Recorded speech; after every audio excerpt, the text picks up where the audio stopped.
When any casting director reads a script, they're also writing at the same time who they imagine in the role. We'll read a script and we'll come together, and very often our first instinct ends up eventually getting the role. It's a fun game to play. Other times, we could think of 200 people, and the last person we think of gets the role.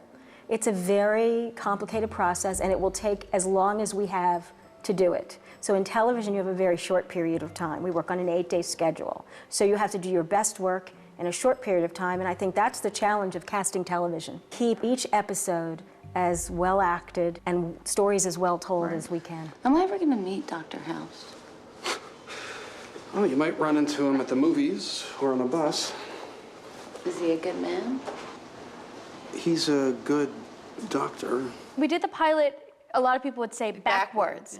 It's a credit to Universal NBC and to Fox, because they loved this script so much and they loved the character so much that they were willing to cast around Hugh until we found the actual Dr. House character, because they wanted to make this show so badly. It was a very unique show. Yeah. And it was the year of the ensemble. It was Desperate Housewives, it was Grey's Anatomy, and it was CSI New York. So everybody was looking for a 40-something guy surrounded by an ensemble. So it was a competitive year. Are you Dr. House? Thankfully, no, I'm Dr. Chase. Dr. House is the head of diagnostic medicine. We were 2 weeks from shooting, and Bryan Singer had just said, no more British people, no more people with accents, they can't do the American accent. Amy always wanted to work with Hugh, and so his name came up. His family was visiting him, and he said to his wife, who was in the car with it sort of running, I gotta quickly run inside into the hotel and put myself on tape for this American pilot. And she said, well, you need to comb your hair, you're not shaven, you know, I don't know how you're gonna get the job that way. And he said, I'm just gonna go wing it. Another actor shot him doing one scene, that was it. I was expecting you in my office 20 minutes ago. Really?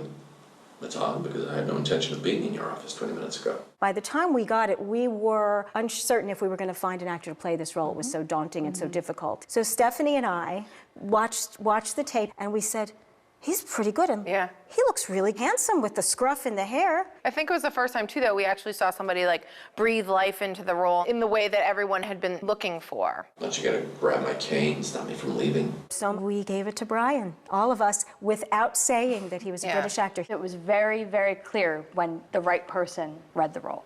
And to top it all off, Hugh did not know it was the lead of the show. He thought Wilson was more the lead of the show, and that the House character, being somebody that was so unlikable, was the sidekick. Dr. House, the only reason why I don't fire you is because your reputation is still worth something to this hospital. Excellent. We have a point of agreement.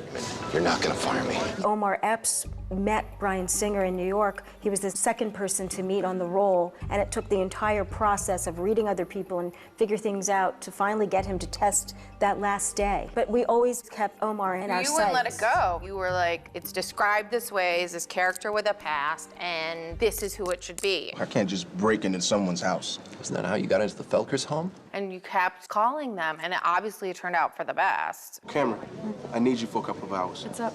When you break into someone's house, it's always better to have a white chick with you. And then with Jennifer, she came in and she was so delightful, and she just was Cameron. If House is right, no harm. If he's wrong, I've given a dying woman a couple days' hope. False hope. If there was any other type available, I would have given her that. Jesse's role, he was supposed to be this, you know, rich kid. We read everyone. Everyone. But until him, he wasn't the right person. Differential diagnosis, people. If it's not a tumor, what are the suspects?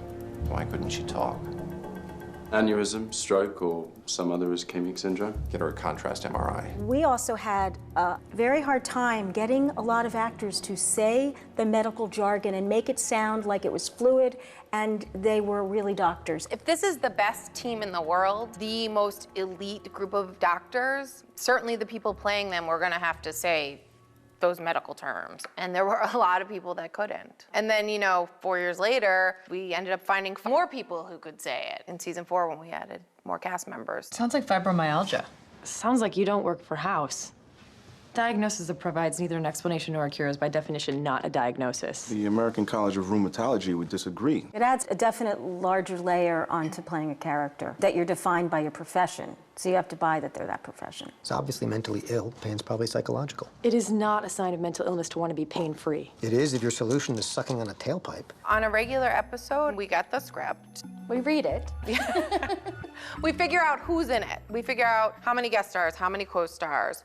Is there a single lead of the episode? We talk about each page, what elements are involved in those pages, from stunts to hair and makeup to prosthetics. Everything that impacts our department will come out and we'll take notes. 90% of the time, our guest stars are large roles and are as large as our series regulars. Yeah, there's only one or two usually that are. A season that aren't as large. So I think now it's a little easier because once the show started airing, actors in the industry have been able to see how wonderful those roles are and what that can do for their career. And so the people that come in commit to thinking about the role. Sometimes they'll do research on the internet, thinking about what the character would be, knowing that they're not just coming in and reading lines, but they're really an important central character to the show. Yeah, like with Lori Petty, she researched what it was to have her disease. You know, she really went for it and committed to it. With or without these drugs, I don't have a long time. Sometimes the actors have to have a prosthetic made of their head, of their arm, of their chest, and they have to go get dipped, as we call it. Like Pruitt's episode with Pruitt Taylor Vince, he had to be in a fat suit. Well, the fat suit was enormous and it had to have its own air conditioner. One boy, one season, had to have leeches put on his body. And that was a very daunting episode for us to cast because not only did we have to have a very young teenage boy who was a good actor, but we had to say to all of the actors who came in, we are going to be doing this practically. Would you be comfortable with that? It's a lot of weight for them because they have to really commit to the story, whether they're in a bald cap, whether they have something flying off of them, or their eyes are bleeding and they have to go get fitted for contacts for the role. It's a lot. Why aren't you saying anything? What's wrong? I keep coming back to this episode with B.K. Cannon, this young actress, because she just did such a wonderful human job of portraying this young girl and having us really sort of feel for her and what the trials and tribulations of her life were as opposed to also being sick. That one rings really true to me. You know what they did last year? They took these photos of me for the yearbook. But it wasn't. It was for this website, making fun of me, calling me a pig. Let's just make you better. Every year at the beginning of the season, I make a list. I'm like, in my dream world, I will work with these actors. And every year I would put Jelko's name on that same Post-it and tape it to my computer. And every year I would take it off and not get to cross it off. Well, this year I get to cross it off. I'm sick, and I want to know why. There's Jelko, you know, as this guy who just wants an answer, and that exchange is unbelievable. I mean, it's two people who are masters at their craft going head to head. Her kidneys are failing. You give her those drugs, she'll be dead by the time they get the cuffs on you. I need my answer. If you didn't have Jelko Ivanek there, like, who else would be able to be that skilled of an actor to make that thing come to life? And for me, that was just a dream come true. I think that the addition of Michael Weston in those first couple of episodes was very interesting too. He's amazing, and I just watched those episodes come together and just laughed. I feel like an idiot.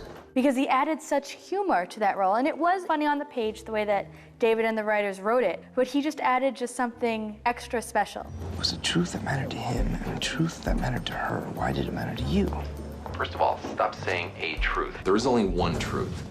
That may be true for you. Janelle is a huge Dave Matthews fan, and she was the one who put forth that idea, and it ended up being a wonderful episode. Stephanie's been wanting to work with Mos Def and Jelko Ivanek for many years, and she made those episodes happen. And I got to cast Meatloaf, which makes me happy because I grew up with his music, and Colleen Camp, an actress who I worked with and known for 20 years, ended up playing his wife. And I have to say, when I was a casting associate and I first met Colleen, the last thing I would have said to her is, in 10 or 12 years, I'm going to cast you as the wife of Meatloaf.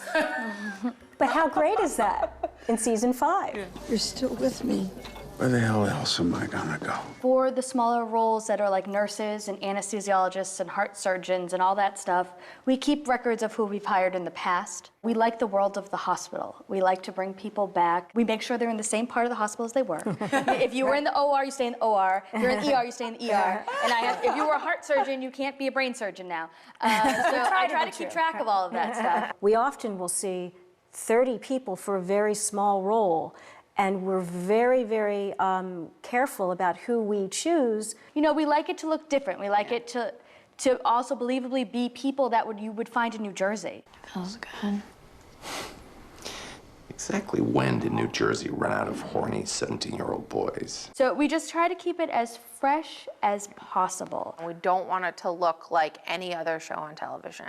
You've been plucked and set into a hospital, and these are the people that work there, and these are the people that are patients there. So how are you feeling? Much better, thanks. Are you Dr. House? I thought he was a he, but no. Thank him for me. We love what we do. I mean, we're very blessed to have careers that we love. Cool, huh?